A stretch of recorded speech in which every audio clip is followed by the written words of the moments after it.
ата эне күнөөлүү. Себеби мына кыздар чет өлкөгө башка улутка тийип кетсе, ошону сыймык көрүп, Кудай жалгап, кызын бактысын ачып, Түркияга, же Америкага, же башка бир өлкөгө турмушка чыгып кетпедиби? Анан өткөндө барып келдик. Аябай бизди жыргатты.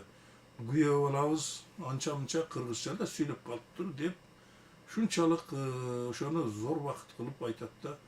А бирок ошол кыргыздын кызы өзү генофондду кыздар сактайт. Эркек балдар эмес, генофондду кыздар сактайт. Кыздар улук.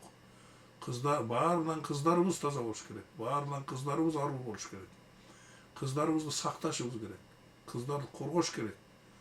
Кыздарын коргобогон, энелерди коргобогон өлкө, улут ал жоюлат да жүрүп отуруп.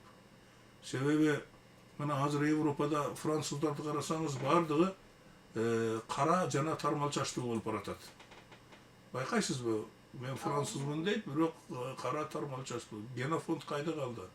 Менталитет кайда калды? Ошентип отуруп, баягы деградацияга барып калат да. Муну француздар, немистер, англичандар баары эле өздөрү эле айтып атат. Мына Макрондун жакындагы айткан сөзүн бардык жерде цитата кылып айтып жатышат. Европа жинди болуп кетти деп да. Мунун баарын айтып жатышпайбы? Ошондуктан ата эне, бизде ата эне деген эмне? Ата эне деген үй бүлө. Ошол үй бүлө бул мамлекеттин эң негизги бирдиги, кичинекей. Эң кичинекей, эң негизги бирдиги.